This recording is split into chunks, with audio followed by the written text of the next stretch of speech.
You're just too good to be true. I can't take my eyes off you. You'll be like heaven to touch. I wanna hold you so much. As long as love has arrived, and I thank God I'm alive. You're just too good to be true. Can't take my eyes off you. Pardon the way that I stare.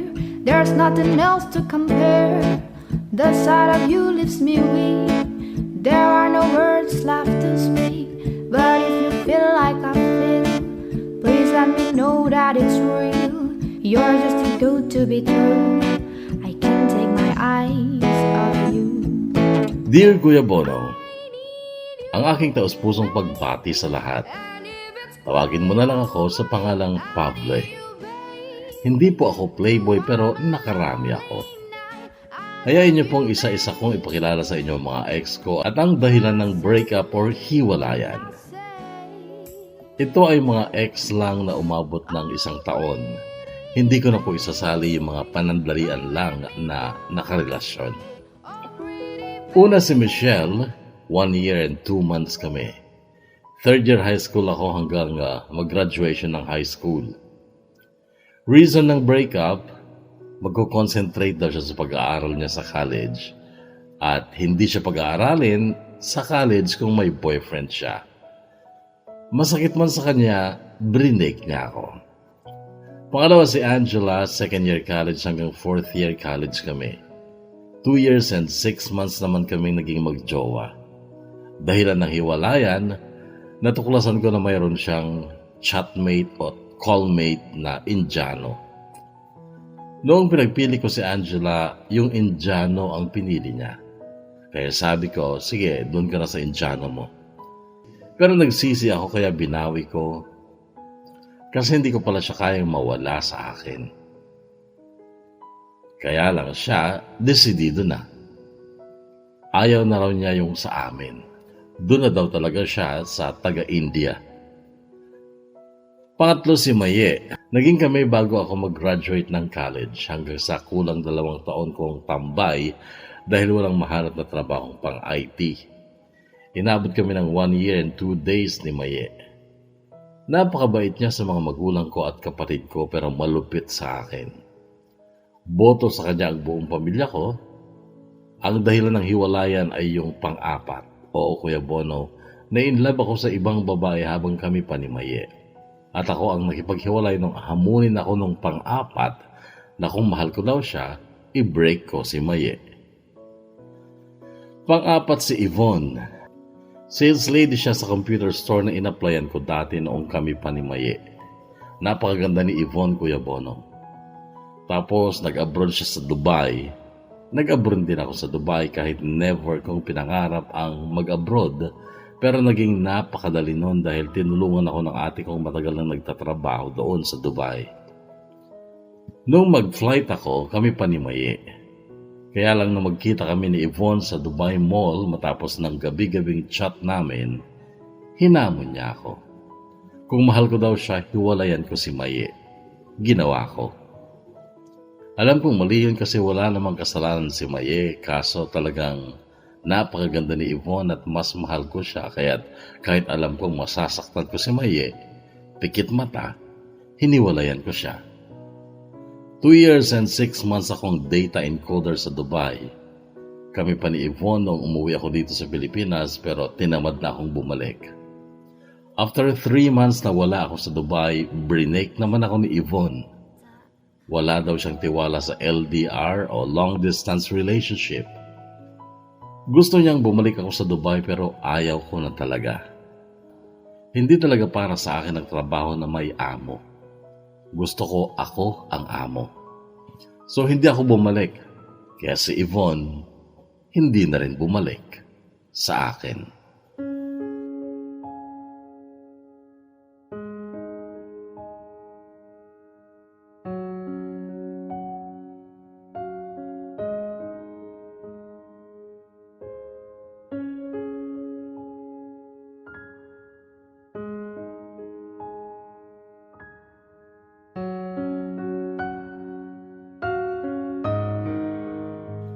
Magto-26 na ako nung manggaling ako ng Dubai, Kuya Bono.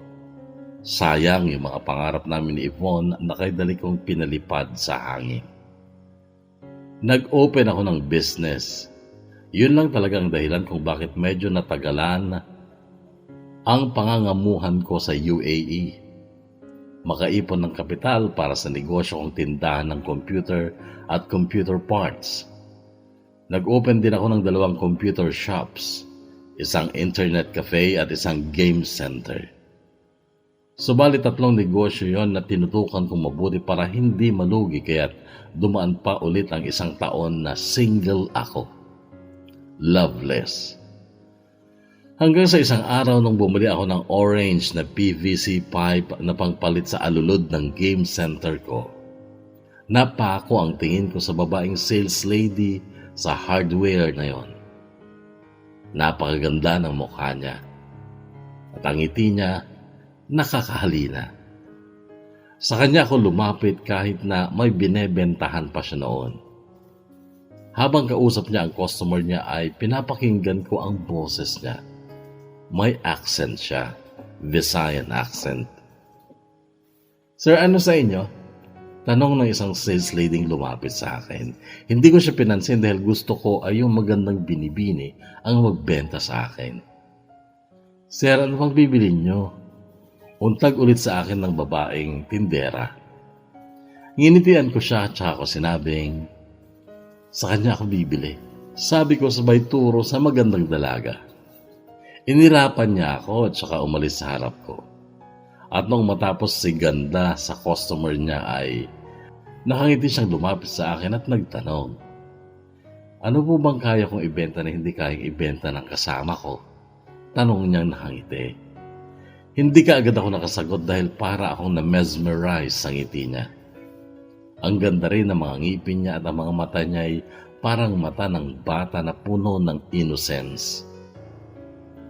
Sir, ano pong kailangan mo? Ulit niya pero wala na siyang ngiti. Tubo. Ano pong tubo? GI o PVC? Gano'ng kalaki? PVC, distress. Pang downspout lang. Sabi kong di maalis ang titig sa mukha niya. Dumukot ako ng pera sa wallet ko nung sabihin niya ang presyo pero pagkaabot niya ng pera tumalikod siya upang ibigay ang pera sa cashier. At inabot na rin sa boy helper ang papel kung saan nakasulat ang bibilihin ko. Sa kanya pa rin ako nakatitig kahit sa ibang customer na siya humarap. Perfect siya para sa akin, Kuya Bono. Nasa 5'3" ang height niya, maganda ang katawan, lagpas balikat ang kanyang bagsak na buhok. Maputi siya at talagang maganda. Kakaiba ang kanyang kagandahan. May kahawig siyang Thai celebrity pero nakalimutan ko ang pangalan. Kahit nang pauwi na ako, hindi siya mapalis sa isipan ko. Nasa tamang edad na ako noon upang mag-asawa, Kuya Bono, at hangad ng puso ko noon na sana ay siya o isang saktong kagaya niya ang babaeng pakakasalan ko.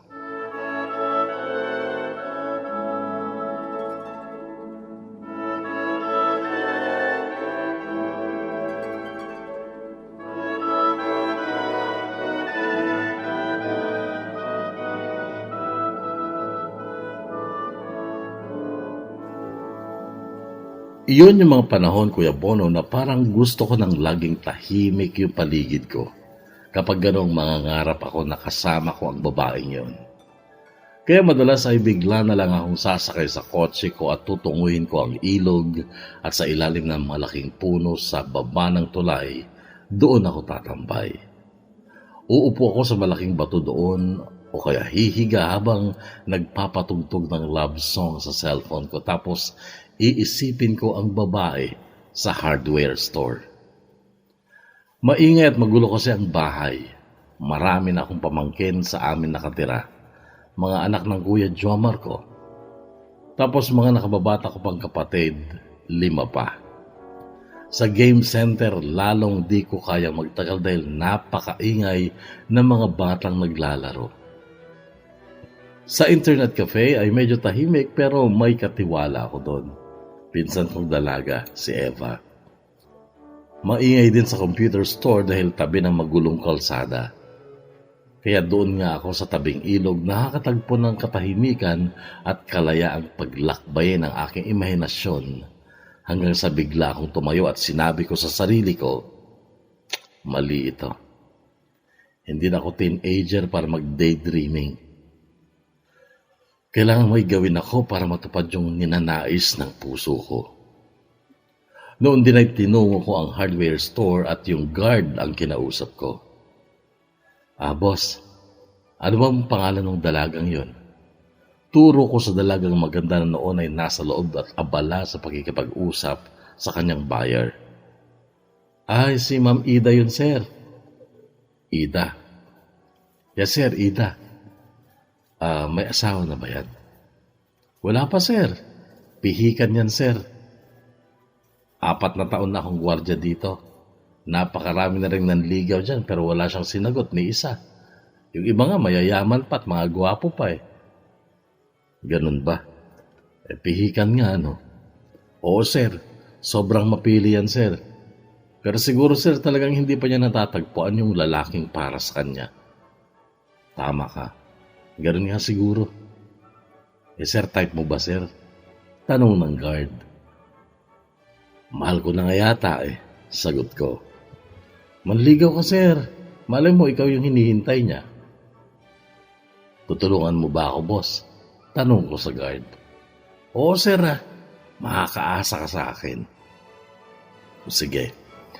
Bukas magdadala ako ng bulaklak. Ikaw mag-abot sa kanya, ha? No problem, sir. Sige. Salamat, boss, ha?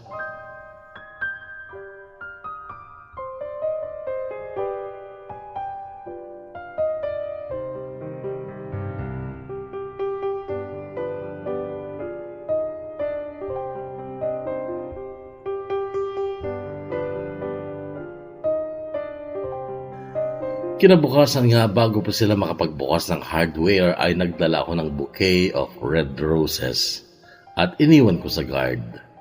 Nung hapon na ay pinasyalan ko ang guard at ang sabi sa akin, bakit daw sir hindi ikaw nag-abot ng flowers sa kanya para daw nakilala ka niya?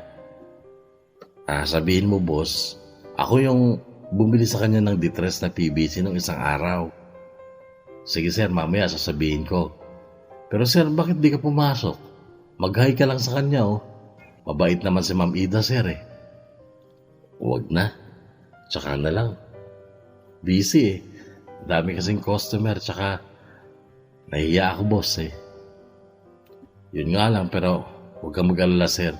Ako bahala. Mamaya sasabihin ko sa kanya yung pinasasabi mo.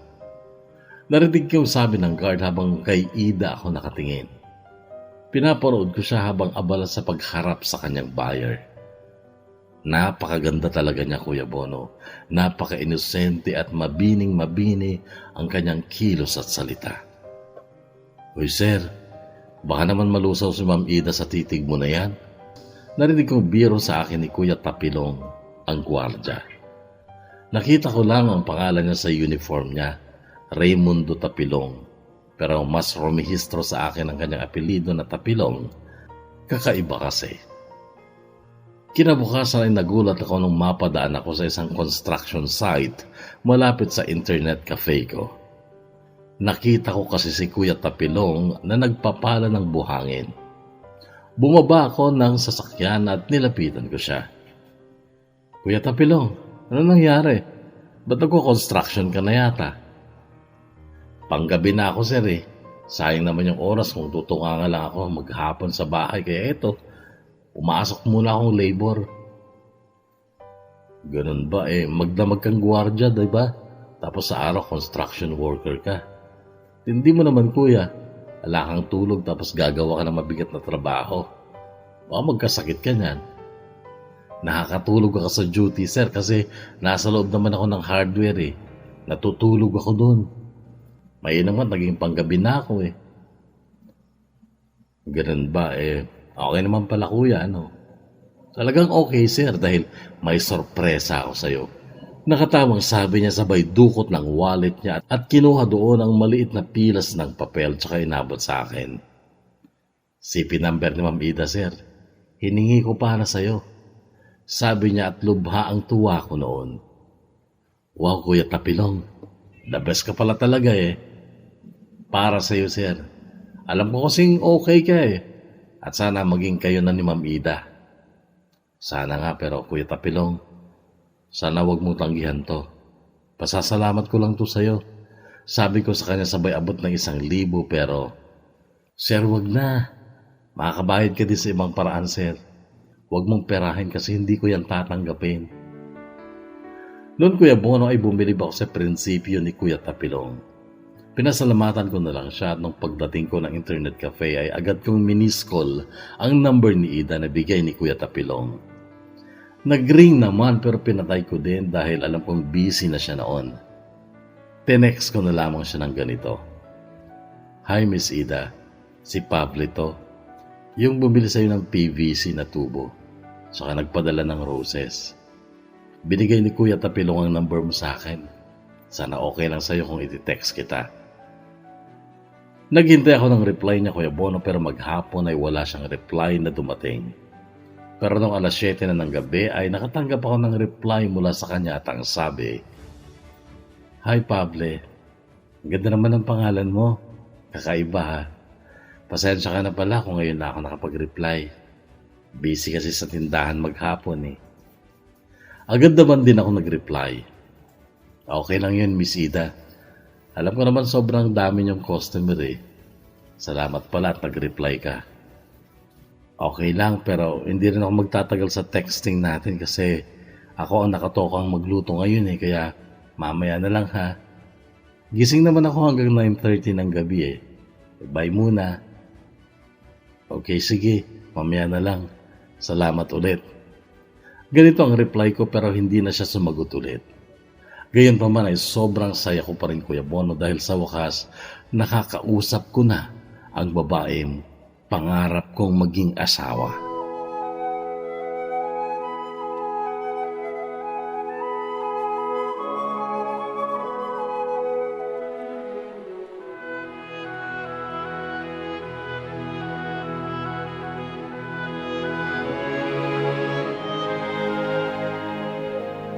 Naging magandang simula yon ng aming magandang ugnayan ni Ida, Kuya Bono, na Rosida pala ang buong first name niya at siya ay dayo lamang sapagkat sa Mindanao pala siya pinanganak.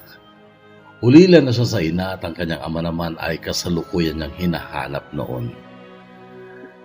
Naranasan naman daw niya ang buhay na kompleto ang pamilya niya ngunit parang napakaiksi daw ng panahon na yon. Namulat daw siyang mayroon siyang ama at ina. At sila ay nakatira sa isang maliit na bahay kubo. Ngunit nung grade 4 daw siya ay biglang naglaho ang kanyang ama. Nagpaalam lang daw ito magtatrabaho sa Davao ngunit hindi na nagbalik. Hanggang sa lumawas silang mag-ina sa Maynila bago daw siya tumuntong ng high school. May nakapagsabi daw kasi na nasa Maynila ang kanyang ama. Kaya sa Maynila na siya nagdalaga. Edad 19 na daw siya noong biglang pumanaw ang kanyang ina dahil sa atake sa puso. Ang kanyang ina ay nagtatrabaho din sa hardware na pagmamayari naman ng magulang ng boss niya ngayon. Nahinto siya sa pag-aaral noon sa kursang business management nung mawala ang kanyang ina. Kahit siya ang pumalit sa ina nito sa trabaho sa hardware. Nung mag-asawa naman daw ang panganay na anak ng boss nila at dito nakapag-asawa, ay nagtayo sila ng sarili nilang hardware dito at isa si Ida sa mga mapalad na napili para mapasama sa pagbubukas ng bagong hardware dito. Sa third floor daw ng gusali ng hardware sila nakatira. 7 sila doon, 4 na babae, 3 lalaki na lahat ay empleyado ng hardware sa Maynila dati. Kumbaga stay in sila at silang 7 ay mga datihan na. Katoliko siya at ang kanyang ina, ngunit ang pagkakaalam daw niya ay Muslim ang kanyang ama. Mayroon siyang lumang litrato sa kanyang pag-iingat. Litrato nilang 3 ng kanyang ama at ina. 2 taong gulang lang daw siya sa litratong yon. Katoliko siya, ngunit mula daw nung mamatay ang kanyang ina, ay hindi na ulit siya kumain ng karne ng baboy. Mahilig daw siya sa gulay at isda at paborito niya ang munggo, pinakbet, ginisang upo at patolang may miswa. Baby blue ang kanyang paboritong kulay at 7 ang kanyang lucky number. Ang kanyang all-time favorite song ay Can't Take My Eyes Off You, na paborito at turo daw sa kanya ng kanyang ina noong maliit pa lamang siya. Kaya't ang kantang yon ang una niyang nakabisado. You're just too good to be true. I can't take my eyes off you. You'll be like heaven to touch. I wanna hold you so much. As long as love has arrived, and I thank God I'm alive. You're just too good to be true. Can't take my eyes off you. Pardon the way that I stare. There's nothing else to compare. The sight of you leaves me weak. There are no words left to speak. But if you feel like I feel, please let me know that it's real. You're just too good to be true. I can't take my eyes off you. I need you, baby. And if it's quite alright, I need you, baby, to warm a lonely night. I love you, baby. Trust in me when I say, oh, pretty baby, don't let me down and break. Oh, pretty baby, now that I found you, stay and let me love you, baby. Let me love you. Sa loob ng kulang isang buwan ko, nalaman ang lahat ng bagay na yan tungkol sa kanya. Sa pamamagitan lang ng text at paminsan-minsang tawagan namin. Hindi ko siya pwedeng tawagan anumang oras na gusto ko dahil lagi siyang may ginagawa. Pero gabi-gabi kaming nakakapag-text. Mayroon din daw siyang masugid na manliligaw na siya din niyang laging ka-text at ka-chat. Mahigit 1 taon na raw, nanliligaw yon sa kanya, ngunit atubili daw siyang sagutin ito kasi parang may hinahanap pa siya. Nabanggit ko sa kanya ang kwento ni Kuya Tapilong na may mga mayayaman pa siyang nanliligaw noon at ang sabi niya, mga hambog yung mga yun kaya hindi ko sila pinapansin. Isa pa, hindi naman ako naghahangad ng kayamanan. Mas mahalaga sa akin ang ugali ng isang lalaki. Gusto kong makasiguro na mapunta ako sa lalaking mamahalin at aalagaan ako habang buhay dahil wala na akong pamilya. Nag-iisa na lang ako. At kung makatagpo lang ako ng lalaking mabait lang sa una pero pag nagtagal ay aapihin lang ako, hindi magiging masaya ang inay ko sa kabilang mundo.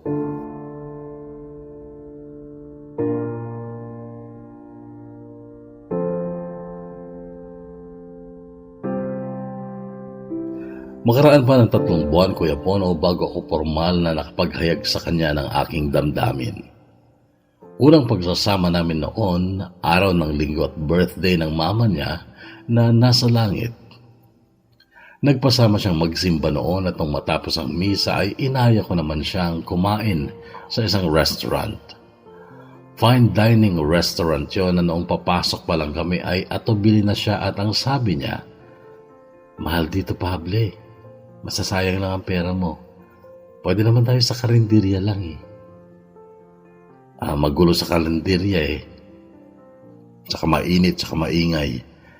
Ayaw ko makasama kita sa ganong lugar, sabi ko. Kaya lang nga, mahal sa gantong kainan. Okay lang yun, Ida. Pera lang yung masasayang. Madaling kitain ng pera, ngunit ang pagkakataong makasama ka ay lubhang mahalaga para sa akin. Wala na rin siyang nagawa noon kaya doon kami natuloy sa fine dining restaurant na yon at naging paborable yun sa akin dahil napakatahimik ng lugar at malinaw niyang narinig ang sinabi ko nung matapos kaming kumain. Ida, gusto kitang ligawan. Gusto kong mahalin at alagaan ka. Saglit siya napatitig sa mga mata ko noon. Parang sinukat niya ang kaseryosohan ko sa mga sinambit kong salita. Napaka-inosente ng kanyang mga mata. Mistula itong mata ng isang bata na wala pang alam. Okay lang, Pable, na manligaw ka. Sasabihin ko na lang si Brandon na tigilan niya na yung panliligaw niya sa akin para isa lang ang manliligaw ko. Hindi mo naman kailangan gawin yun, Ida. Kung may puwang naman sa puso mo ang maliligaw mong yun, hayaan mo lang siya para may pagpipilian ka. Ayoko kasi na dalawang naliligaw sa akin, Pable. Parang masagwang tingnan para sa akin eh. Ikaw bahala, pero alam mo ba, Ida? Ngayon pa lang naaawa na ako sa manliligaw mong yun. Nasabi mo mahigit 1 taon nang naliligaw sa'yo. Parang ramdam ko kung gaano kasakit ang mabigo matapos maghintay ng matagal na panahon. Alam ko yan, Pable, pero kailangan kong gawin yon para magkaroon siya ng pagkakataon na matagpuan yung para talaga sa kanya. Tsaka kung pwede, huwag mo akong konsensyahin dahil may kasalanan ka rin dito. Kung hindi ka dumating at manligaw din, baka hindi ko pa sana patitigilan sa panliligaw si Brandon. Sorry. Mabilis kong sabi pero deep inside me noon, Kuya Bono, ay nakapako ang saya dahil pakiramdam ko noon ay parang pinili na ako ni Ida laban sa Brandon na yon.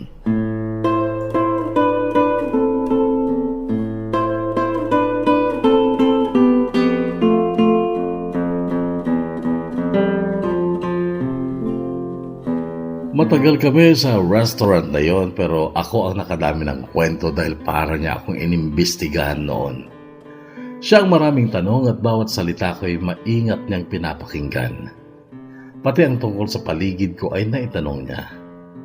Pable, anong klaseng kapaligiran na meron ka sa araw-araw? Tahimik ba, payapa o magulo at maingay?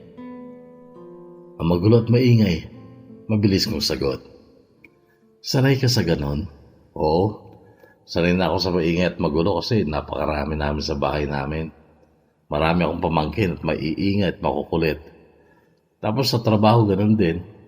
Pero madalas, lalo na nung makilala kita, hinahanap ng puso ko yung katahimikan kaya madalas nagpupunta ako sa tabing ilog. Doon ako tumatambay at kapag nandun ako, ikaw iniisip ko. Talaga, pwede mo ba akong dalhin sa tabing ilog na sinasabi mo? Pwede naman. Sagot ko at ilang sandali pa ay tinungo nga namin ang lugar na yon kahit noon ay medyo padilim na. Tahimik nga dito, no? Payapa at saka presko ang hangin. Narinig kong sabi niya habang nakahalukip-kip at iginala ang paningin niya sa paligid.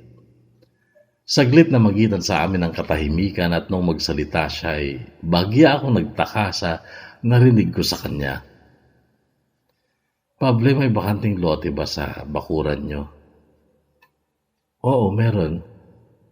Maluwang sa likod namin dahil taniman ni Papa dati yun ng gulay. Maraming puno doon. Bakit mo na itanong? Gusto sana kitang bigyan ng pagsubok, Pable, kung okay lang sa'yo. Pagsubok? Anong pagsubok? At saka syempre okay lang sa akin kahit ano gagawin ko. Mapatunayan lang sa'yo kung gaano kakahalaga sa akin. Okay. Gusto kong magtayo ka ng isang bahay kubo na medyo malayo sa bahay nyo. Bahay kubo? Oo, Pable. Isang bahay kubo na may tulugan, may maliit na salas, maliit na kusina at syempre banyo. Yung pwedeng tirhan.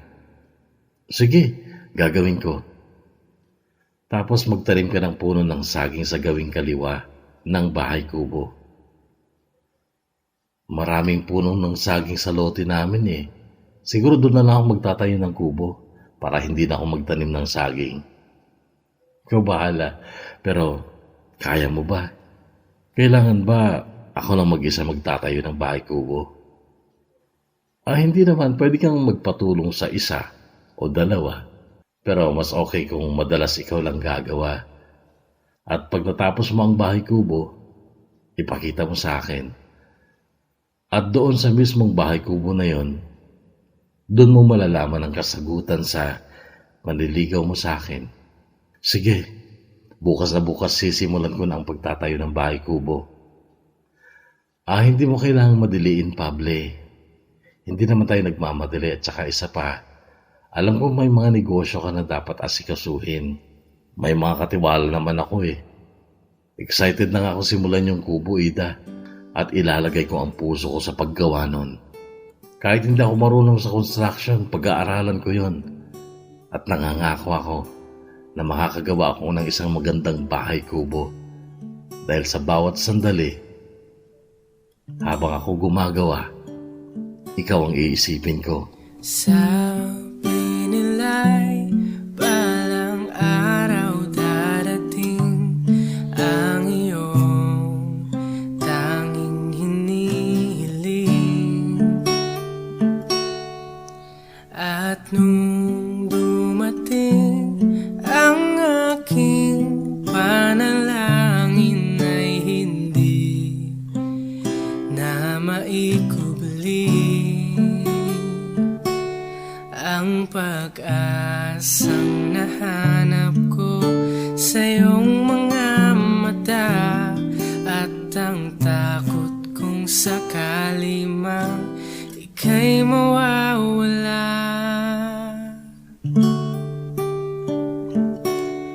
At ngayon, nandyan ka na, di mapaliwanag ang nadarama. Handa ako sa walang hanggan, di paasahin, di ka sasaktan. Mula noon hanggang ngayon, ikaw at ako. Si Kuya Tapilong ang agad kong naisip na makasama sa pagtatayo ng bahay kubo. Pinuntahan ko siya sa construction site. Tinanong ko kung magkano sweldo niya doon bilang labor. 300 daw. Kaya ang sabi ko sa kanya, sumama na lang siya sa akin, pasusweldohin ko siya ng 500 sa isang araw. Pero, sir naman, dinadaan mo na naman ako sa pera eh. Hindi ako ganong klase ng tao, sir, na madaling masilaw sa pera. Sorry Kuya Tapilong, pasensya ka na. Nahihiyang paumanhin ko kay Kuya Tapilong. Ngunit noon ay kunento ko sa kanya kung bakit kailangan ko ng kasama. Nanlalaki ang mga mata niya nung malaman niyang pagsubok sa akin ni Ida ang gagawin namin yon hanggang sa, sige sir, sasamahan kita sa paggawa ng kubo pero hindi mo ako kailangang taasan ng sweldo. Ayos lang sa akin yung 300. Kailan ba tayo magsisimula? Bukas na kuya. Kaya lang, hindi ko pa alam kung anong materyales ang kakailanganin natin eh. Puntahan mo ako mamayang gabi sa bahay, sir. Pag-uusapan natin yan. At gumawa na rin tayo ng plano para maging maayos ang pagtatayo natin ng iyong bahay kubo. Sige Kuya Tapilong, darating ako.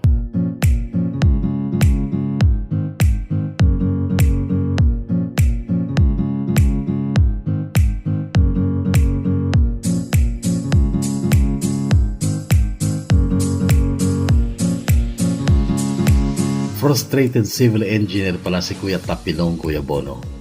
Nakaabot daw siya ng second year sa civil engineering pero maagang naulila sa ama na siyang dahilan upang humirap ang buhay nila at hindi niya na nagawang ipagpatuloy ang pag-aaral sa kolehiyo. Marunong siyang gumuhit ng simpleng plano.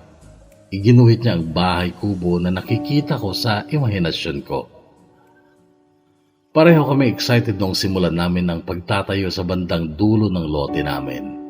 Ito ay nasa mahigit 50 meters ang layo mula sa bahay ng mama ko. 8 poste ang kinailangan namin. Ito ay kahoy na 6 inches by 6 inches na 12 feet ang haba. Nakatuntong ito sa konkretong pedestal. Mayroon itong hagdan na 4 na baitang paakyat sa terrace. Mula sa terrace, papasok ka sa maliit na salas. Katabi nito ang kwarto at dining room na maliit din. Katabi naman ng dining room ang maliit na kusina at nasa pagitan ng kwarto at kusina ang CR. Konkreto ang sahig ng CR at mayroon itong kulay green na tiles. Pero lahat ng ibang sahig ay yari sa kawayan. Ang dingding ng kubo ay sawali at buho at ang bubong nito ay kugon. Ang mga bintana ay salamin na jalousie at ang mga pinto ay flash door na yari sa plywood.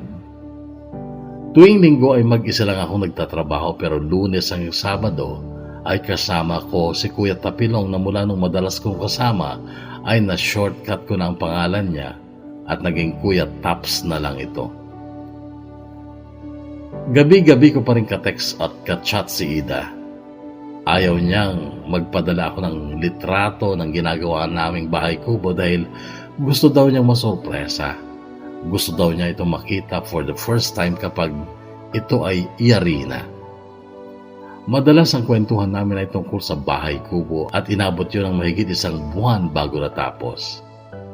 At noong mga panahong ito ay malapit na ang loob namin sa isa't isa ni Ida. Malambing at sweet na kami sa isa't isa kahit hindi pa naman talaga kami. Sa umaga, kapag na-late akong gumising ay makakagisnan ko ang kanyang good morning, ingat ka sa maghapon message. Sa gabi naman ay hindi kami natutulog hanggat hindi kami nakakapag-good night sa isa't isa.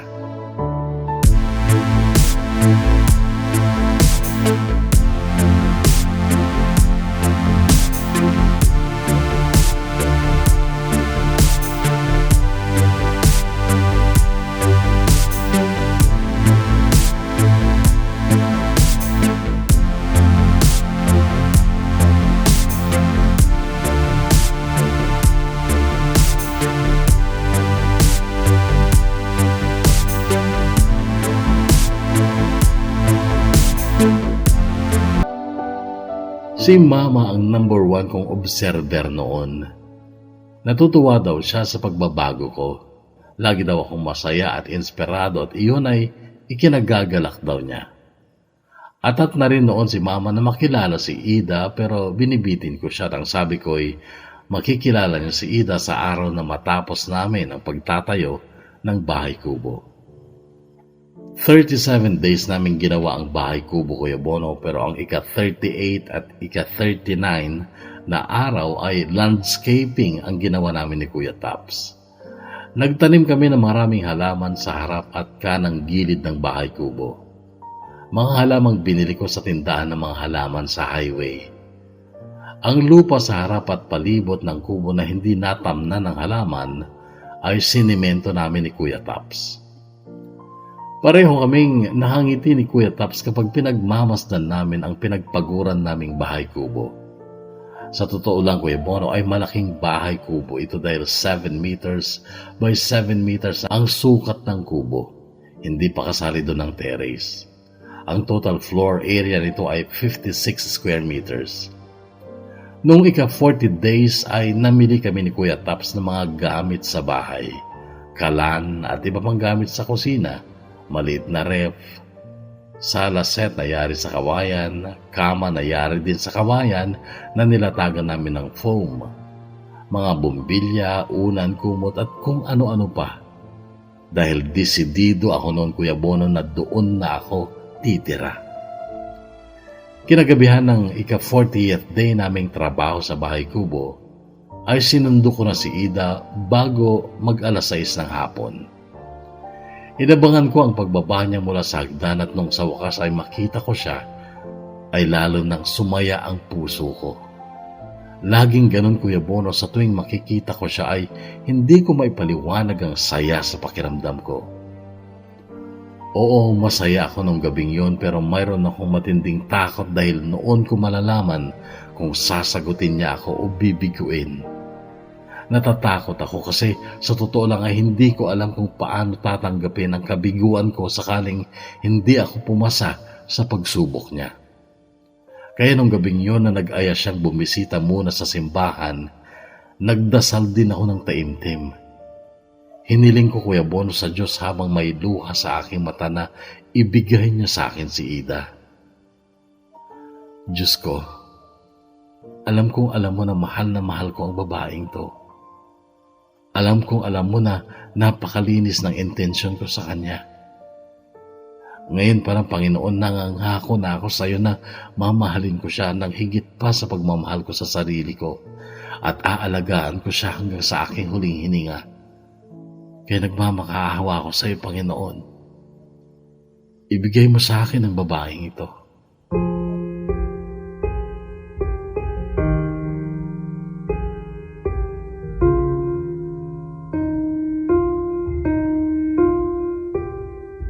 Mula sa simbahan ay dumaan kami sa palengke at bumili kami ng gulay, isda, itlog at tinapa.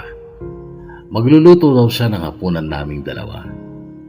Wala si mama noong gabing yon dahil nag-attend ang birthday kaya nilagpasan lang namin ang bahay at tumuloy kami sa kubo. Madilim na noon pero naglagay ako ng parang street light sa daanan papuntang kubo at dati na itong nakasindi. Noong nasa ilang metro na lang kami sa kubo, ay tumigil si Ida sa paghakbang. May ilaw na ba yan? Tanong niya. Meron siyempre. Teka, isisindi ko lahat ng ilaw. Sabi ko tsaka ako patakbong inakyat ng kubo at binuksan ko lahat ng switch, maging ang ilaw sa terrace. Pagkatapos ay bumaba ako ngunit natigilan ako nung makita kong lumuluha si Ida at paglapit ko sa kanya ay niyakap niya ako. At ang sabi niya, pakiramdam ko, umuwi ako sa bahay namin. Ganyan-ganyan ang bahay namin nung bata pa ako. Nung kasama ko pa ang inay at itay ko. Hinagod ko ang likod niya nang umiiyak siya sa dibdib ko. Pagkatapos ay kumalas siya at hinagkan ako sa pisngi. Salamat, Pable. Salamat. At gusto kong malaman mo na gusto ko nang tumira dito kasama ka. Talaga, Ida? Ibig mo sabihin, pumasa ako? Sinasagot mo na ako? Mahal na kita, Pable. Dati pa. Pero sana, hindi ako nagkamali sa pagpili sa'yo. Magtiwala ka, Ida. Kanina sa simbahan, nangako ako sa Diyos na mamahalin kita ng higit pa sa buhay ko at aalagaan kita hanggang sa aking huling hininga. Salamat, Pable. Salamat, Ida. Hindi mo alam kung gaano ako kasaya. Sabi ko at hindi ko rin napigilan ang biglang pagpatak ng luha ko. Mahal na mahal kita, Ida. Ngayon lang ako nagmahal ng ganito at salamat kasi tinanggap mo ako. Muling yumakap sa akin si Ida at ang sabi niya, mangangako din ako sa iyo na ikaw lang ang lalaking mamahalin ko at aalagaan din kita at pagsisilbihan.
Basbasan mo rin ang unang hapunan namin ito na aming pagsasaluhan.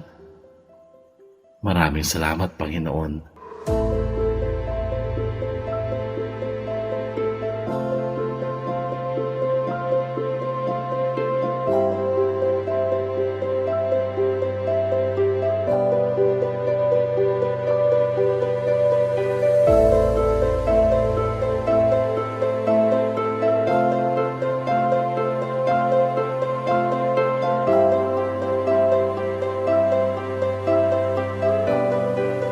Magkatabi kaming natulog ni Ida nung gabing yun, Kuya Bono.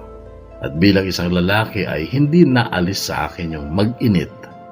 Hinayaan niya akong yakapin at hagkan siya, ngunit noong magtangka akong angkinin siya ay nagsalita siya at ang sabi niya, "Aangkinin mo na ba ako, Pable? Kung okay lang sa'yo." "Huwag ako ang tanungin mo, Pable. Ikaw ang lalaki at pinagkakatiwalaan kita. Sa tingin mo ba nararapat mo na akong angkinin ngayon?" Noon ay bahagya akong napahiya at ang sabi ko, Hindi pa. Tama, Pable, dahil hindi pa tayo kasal. Sana magawa mong igalang ang simpleng bagay na yon na kailangan mo nang makasal ang babae bago siya maangkin ng kanyang asawa. At para sa ganoon ay maging karapat dapat naman ako magsuot ng puting damit sa araw ng ating kasal. Kung pakakasalan mo ko, syempre, at gusto kong mangyari ang kasal natin sa lalong madaling panahon. Simpleng kasal lang ang gusto ko, Pable. Gaya ng sabi ko, puting damit lang ang isusuot ko. Hindi kailangang trahe di boda. Pero mahal, minsan lang mangyari ang kasal. Kung pwede, huwag naman tayong magtipid. Napaka-espesyal mo sa akin, kaya sana hayaan mong gumastos ako. Sige, ikaw ang bahala, pero isang guni mo lahat sa akin dahil ayoko ng sobrang mahal na bilihin. Magsisimula pa lang tayo, Pable. Sa hinaharap ay marami tayong pagkakagastusan, lalo na kapag tayo magkakaroon na ng mga anak.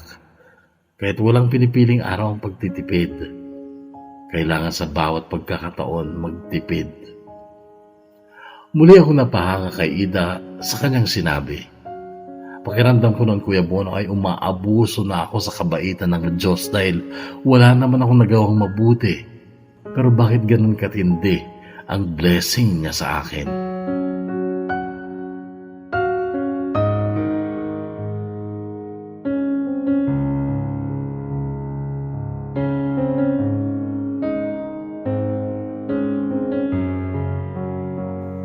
Kinaumagahan ay inihatid ko si Ida sa hardware.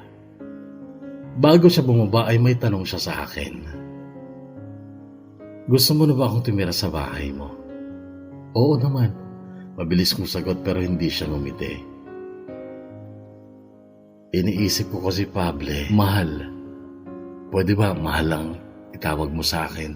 Sabi ko. Sige, mahal. Iniisip ko kasing baka mahirapan ka sa mga gabing katabi mo ako pero hindi mo ako pwedeng angkinin. Mahal, huwag mong isipin yun. Kaya kong magtiis at maghintay. Sige, mabuti na rin yung magsama tayo sa isang bubong para makilala nating mabuti ang isa't isa. Para mapatunayan natin kung talagang pwede tayong magsama habang buhay o hindi. Wala akong gustong makasama habang buhay kundi ikaw lang. Sabi ko sabay haplos sa pisngi niya. Noon ay ngumiti siya sabay sabing, "Mahal kita. Mas mahal kita." Sagot ko. Kasunod nun ay masuya siyang humalik sa pisngi ko at yun ay nagdulot sa akin ng saya na para bang sa mundong ito ay kontentong-kontento na ako at wala na akong mahihiling pa. "Ang bango-bango mo, mahal. Bago yung pabango mo?" tanong niya. Noon ko nga lang ginamit ang cologne na yon na bigay ng kaibigan kong seaman. Yun ay Chrome Cologne by Azaro. Muli pa akong hinagkan ni Ida bago siya tuluyang bumaba ng kotse ko.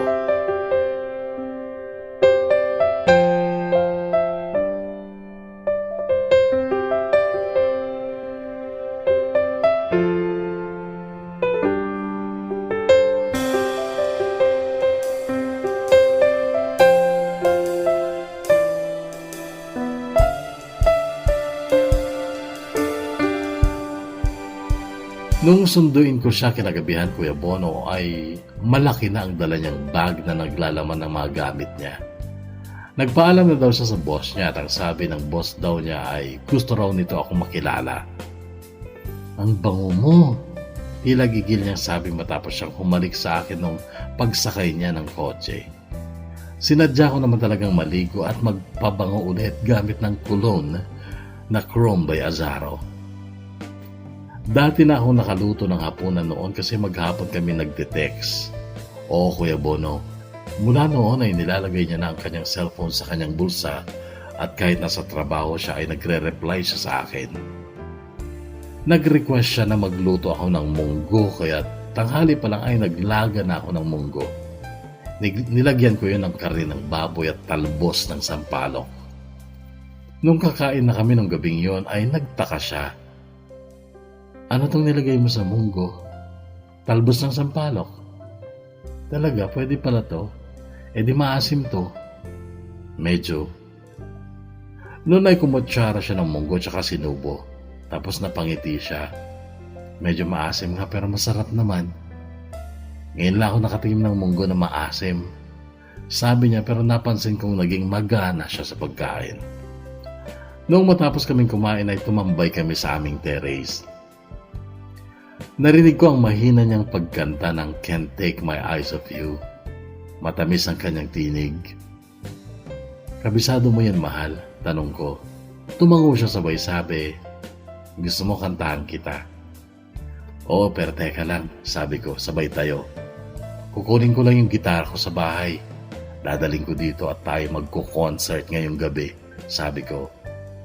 Kinuha ko nga ang gitara ko at ang unang kinanta niya ay ang kanyang all-time favorite song na Can't Take My Eyes Off You. Nakabisado ko naman ang lyrics at chords ng gitara. Kaya't yun nga, ang masaya naming kinanta. You're just too good to be true. Can't take my eyes off of you. You'd be like heaven to touch. I wanna hold you so much. As long as lovers arrive, and I thank God I'm alive. You're just too good to be true. Can't take my eyes off of you. Pardon the way that I stare. There's nothing else to compare. The sight of you leaves me weak. There are no words left to speak. But if you feel like I feel, please let me know that it's real. You're just too good to be true. Can't take my eyes off of you. I love you, baby.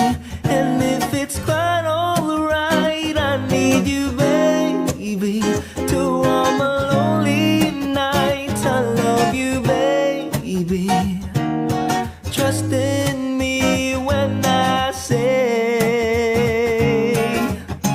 oh, pretty baby, don't bring me down, I pray. Oh, pretty baby, now that I found you, stay and let me love you, baby, let me love you. Dumaan pa ang mga araw, Kuya Bono, na araw-araw ay pareho kaming masaya. At lagi na kaming magkasama at napansin ko ang ibang bagay tungkol sa kanya. May mga pagkakataong malungkot siya at biglang natutulala. At kapag tatanungin ko kung okay lang siya, ang sagot niya sa akin ay naaalala daw niya ang kanyang ama at ina. Siya ay tinatanong ko rin kung ano ang mga bagay na napansin niyang hindi okay sa akin. Ang sabi niya ay wala naman.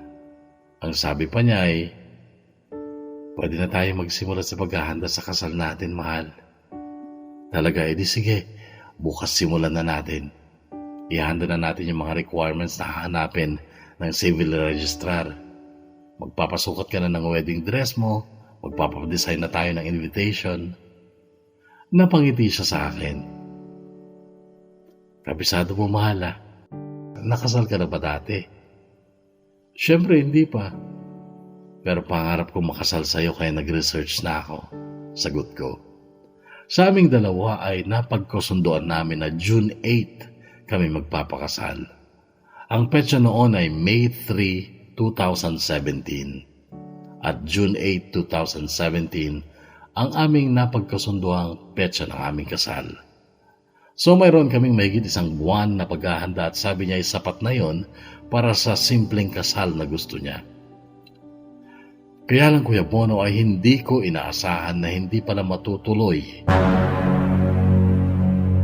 ang paghahanda namin sa kasal dahil kinahapunan nung sunduin ko siya ay may balita siya sa akin. Mahal, natagpuan ko na ang tatay ko. Pupuntahan ko siya sa Marawi. Marawi? Ang layo naman, mahal. Sasamahan kita. Huwag, mahal. Sanay ako magbiyahe mag-isa, tsaka hindi ko pa nasasabi sa tatay ko na may kasintahan na ako. Muslim kasi yun at baka may issue sa kanya kung ako'y magpapakasal sa isang Kristiyano. Pero Katoliko ka naman, mahal, ah. Oo, kaso Muslim ang tatay ko. At natatandaan ko, stricto siya. Pero huwag kang mag-alala, mahal, dahil babalik ako at itutuloy natin ang kasal. Pinilit kong ngumiti noon, Kuya Bono, pero hindi naalis dibdib ko yung pangamba. Tuloy ay lumungkot ako at parang nabura lahat ng kasiguruhan sa isip ko tungkol sa amin ni Ida.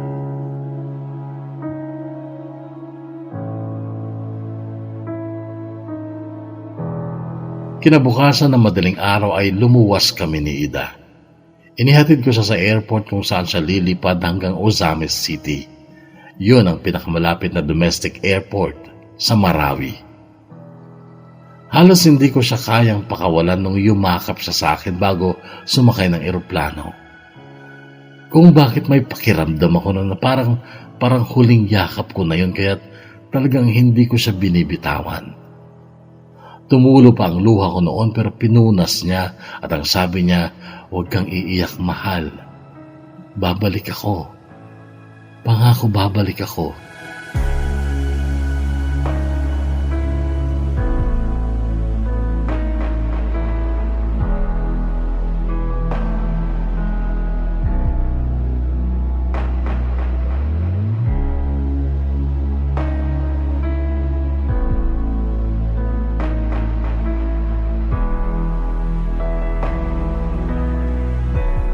Tahimik sa bahay kubo namin, Kuya Bono, pero nakakabaliw naman ang sobrang katahimikan kaya nagpalit ako ng tambayan. Sa simbahan na ako madalas magpalipas ng oras lalo na noong biglang sumiklab ang gyera sa Marawi. Sa text sa tawag ni Ida ay okay pa naman daw sila ng tatay niya sa kanilang bahay. Katulong lang daw ang kasama ng tatay niya noong dumating siya sa Marawi dahil nung bago pa magsimula ang kaguluhan ay lumikas na raw ang asawa nito at ang mga anak papuntang Ozames City upang doon muna pumirmi. Nanatili daw ang tatay niya sa Marawi dahil kailangan niyang mabantayan ang kanilang bahay at ang mga kabuhayan nila. Kaya lang bigla na lang na hindi na matawagan si Ida. Hindi na rin nagtitext.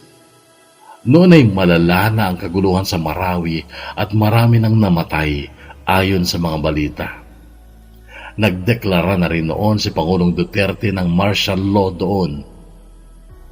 Noon, Kuya Bono, ay wala na akong mapaglagyan ng takot at pangamba.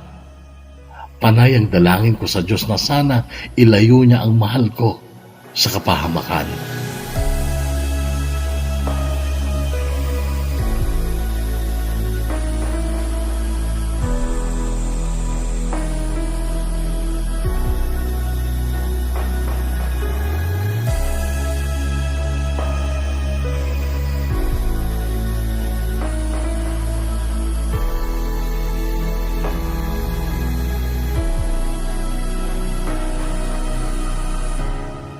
Nawalan na ako ng pag-asa, Kuya Bono.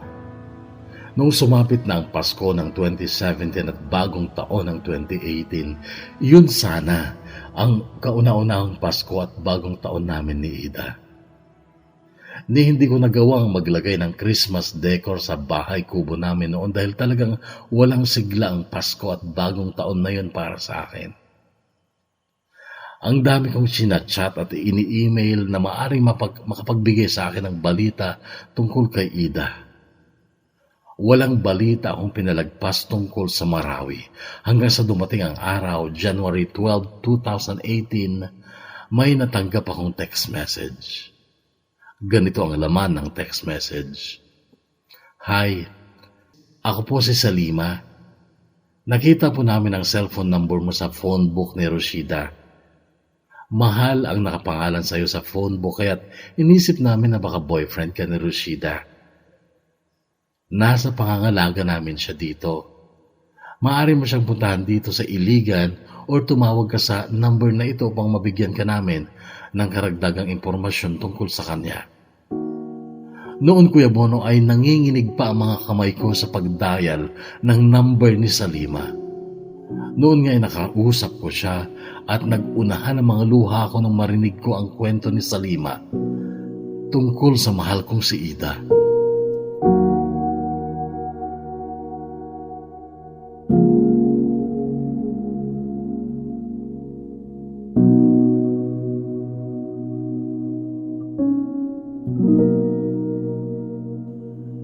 Wala daw sa sariling katinoan si Ida nung matagpuan siya ng mga pulis na nagtatatakbo sa isang lugar sa Marawi.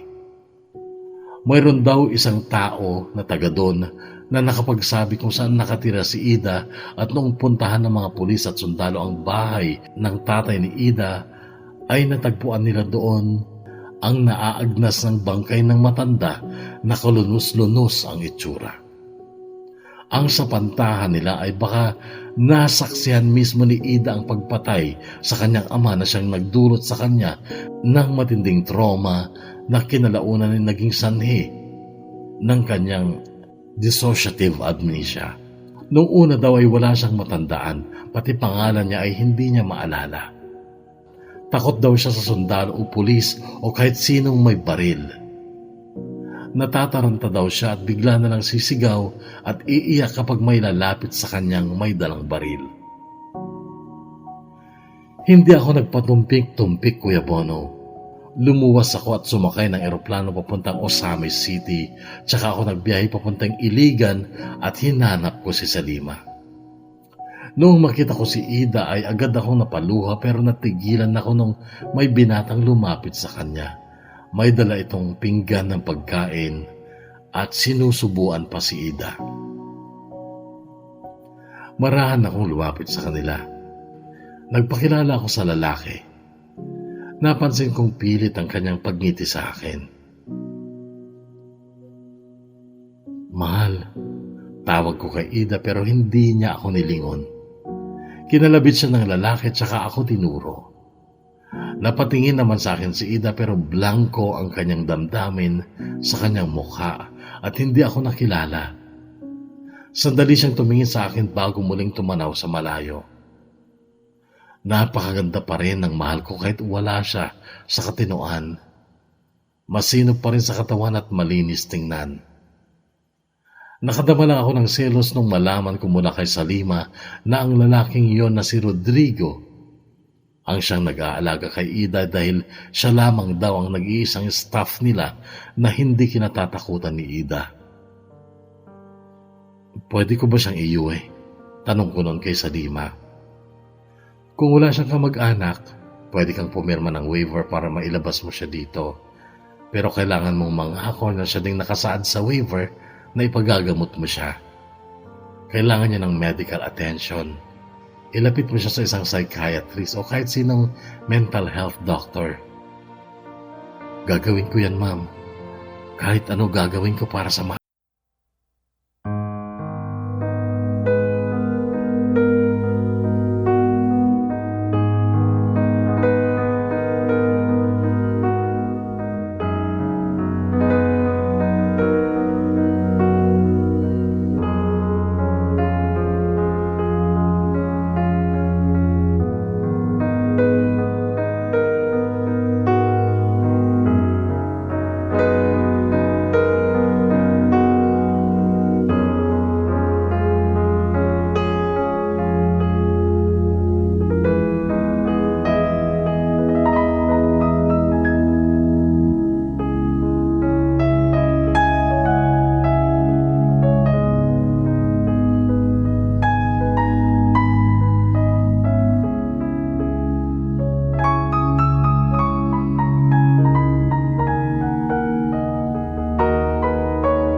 Dumalang na rin ang pag-iyak at pagsigaw niya, ngunit kadalasan ay tulog siya. At matyaga ko siyang binabantayan. Kapag tulog siya, nahahawakan ko siya at nahahagkan ko siya sa pisngi. Pero kapag gising siya at hahawakan ko ang kamay niya, nagagalit siya. Tumagal ako doon, Kuya Bono, ng 3 buwan. 3 buwan na laging ganon, check up, inom ng gamot, pero hindi pa rin niya ako nakikilala. Hindi pa rin bumabalik ang alaala niya. Lubha pa akong nasaktan minsan. Nakaupo kami sa ilalim ng puno nang dumaan si Rodrigo. Biglang sumilay ang ngiti sa mukha ni Ida tsaka tumayo at sinundan niya si Rodrigo. Kahit nasa ganong kalagayan siya ay nasaktan ako, Kuya Bono. Idagdag mo na rin yung stress at depression na nadadama ko noon dahil sa kalagayan niya. Kaya alam mo, Kuya Bono, naisipan ko noon ang sumuko na.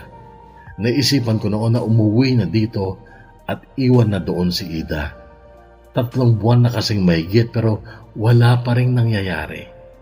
Hindi pa rin niya ako maalala. Wala pa rin siyang maalala tungkol sa amin. Ano pang gagawin ko? Aasa pa ba ako?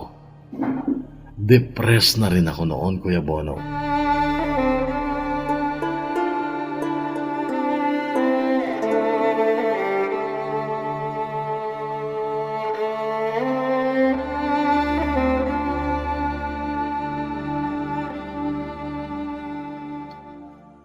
Hanggang sa natagpuan ko ang sarili kong nag-iimpake na nga.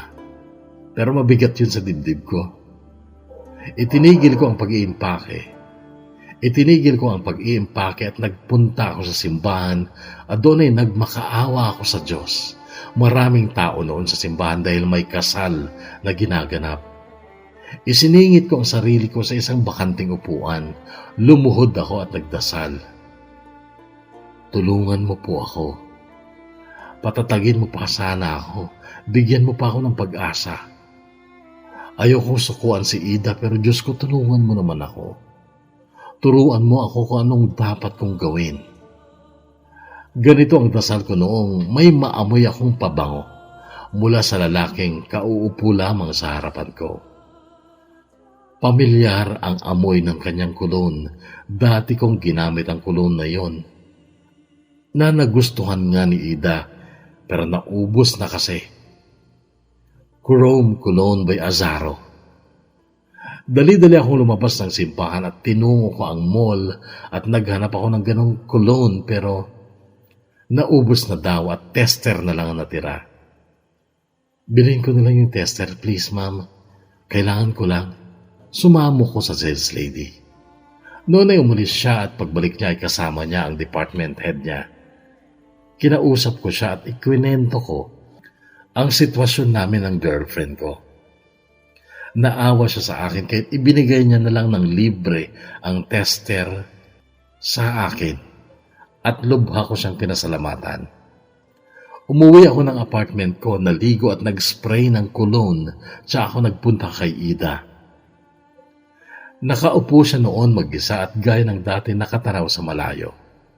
Umupo ako sa upuan na nasa likod niya hanggang sa marahan siyang lumingon at tumingin sa akin. Ang bango, mahina niyang sabi. Lumapit pa sa akin at saka ako inamoy. Ang bango, ulit pa niya. Umuusal ako ng dasal noon, Kuya Bono. Please, maalala mo na sana ako. Maalala mo na ako. Tumingin siya sa mga mata ko noon at bahagyang ngumiti, pero hindi nagsalita. Mahal, naalala mo na ba ako? Ako si Pable, ang mahal mo. Inulit-ulit ko ang mga katagang yon pero nakatingin lang siya sa akin. At hindi pa rin niya ako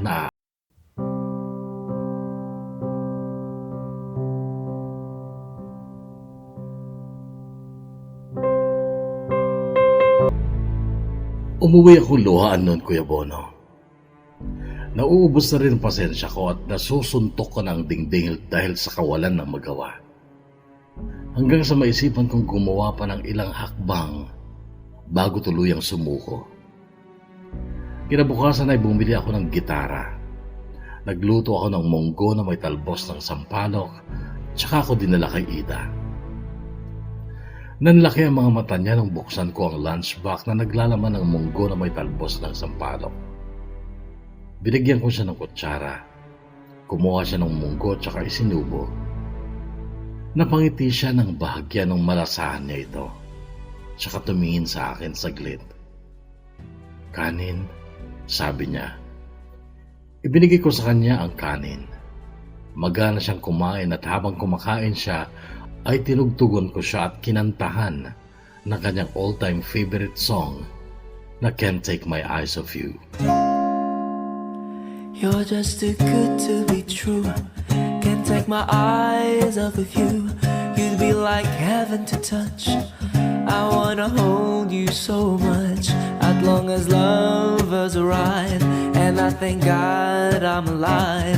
You're just too good to be true. Can't take my eyes off of you. Pardon the way that I stare. There's nothing else to compare. The sight of you leaves me weak. There are no words left to speak. But if you feel like I feel, please let me know that it's real.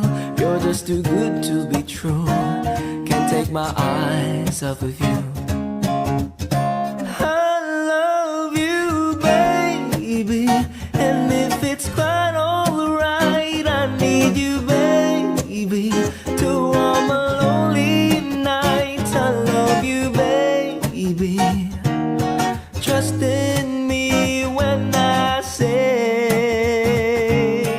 Nasa kalagitnaan ako ng pagkanta at pagtugtog habang siya'y maganang kumakain nang mapansin kong tumulo ang luha niya at nakatitig sa akin. Luhan siya pero puno ng pagkain ng bibig niya. Nakatingin ako sa mukha niyang lumuluha. Noon ay napaluha na rin ako. Hinintay kong siya magsalita. Nagpatuloy ako sa pagkanta at pagtugtog habang nakatingin sa kanya. Nang bigla niyang ibinaba ang kutsara at ang lunchbox na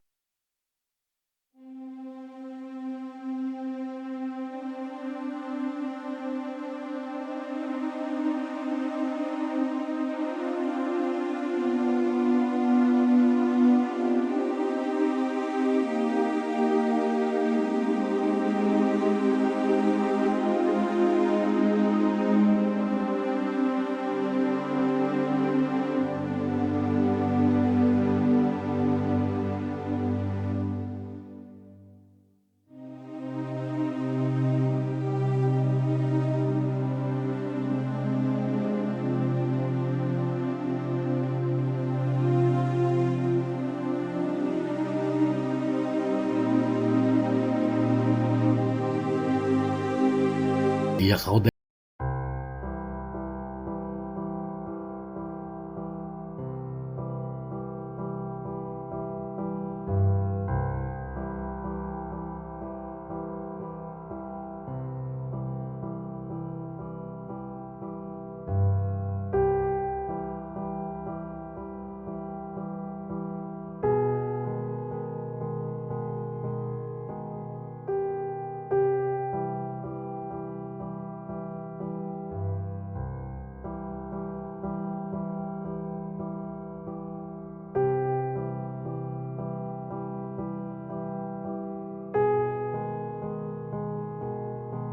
dahil hindi na siya takot sa akin, kaya't naiuwi ko nga siya dito. Madalas pa rin siyang matulala at malungkot pero mas madalas nang nakayakap siya sa akin. Dahil dito ay hindi ko siya iniwan, Kuya Bono. Yung mga katiwala ko sa negosyo ang nagpupunta dito sa aming bahay kubo para mag-report at mag-remit ng kita. May utusan din akong taga-palengke, taga-bayad ng bills. Regular din ang check-up ni Ida at ang pag-inom niya ng gamot hanggang sa makaraan ng 3 buwan, tuluyan na siyang gumaling hanggang sa noong December 2018 ay nagpakasal na kami. At sa kauna-unahang pagkakataon din ay magkasama kaming nagpasko at nagbagong taon. Noong lubos na siyang magaling at malakas ang mentalidad niya, ay nagawa niyang ikwento sa akin ang nangyari sa Marawi. Totoo ang hinuha ni Salima. Nasaksihan niya mismo sa harapan niya ang pagpaslang sa tatay niya. At yun ang nagdulot sa kanya ng matinding trauma na kalaunan ay na-develop into dissociative amnesia. Sa ngayon, Kuya Bono, ay masaya kaming namumuhay ng simple ayon sa kagustuhan ni Ida. May isa na kaming anak, si Penelope, na kasing ganda rin ng kanyang ina. Ang pagkakaroon namin ng anak, Kuya Bono, ay nagdagdag pa ng saya kay Ida. At dahil sa akin at sa aming anak, ay hindi na siya nagkakaroon pa ng pagkakataong maalala ang masama niyang nasaksihan noon. At masasabi kong talagang matatag na ang aking mahal na asawa. Hanggang dito na lang, Kuya Bono, at sana'y pala rin ding mabasa ang kwentong ito ng buhay at pag-ibig ko. Lubos na gumagalang at nagpapasalamat. Pablo. You're just too good to be true. I can't take my eyes off of you. You'll be like heaven to touch. I wanna hold you so much. At long as love has arrived, and I thank God I'm alive. You're just too good to be true. Can't take my eyes off of you. Pardon the way that I stare. There's nothing else to compare. The sight of you leaves me weak. There are no words left to speak. But if you feel like I feel, please let me know that it's real. You're just too good to be true. I can't take my eyes off you. I need you, baby. And if it's quite alright, I need you, baby, to warm a lonely night. I love you, baby. Trust in me when I say, oh, pretty baby, don't let me down, I'm afraid. Oh, pretty baby, now that I found you, stay and let me love you, baby. Let me love you. You're just too good to be true. Can't take my eyes off of you. You'd be like heaven to touch. I wanna hold you so much.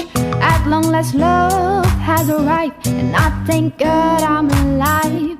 You're just too good to be true. Can't take my eyes off of you.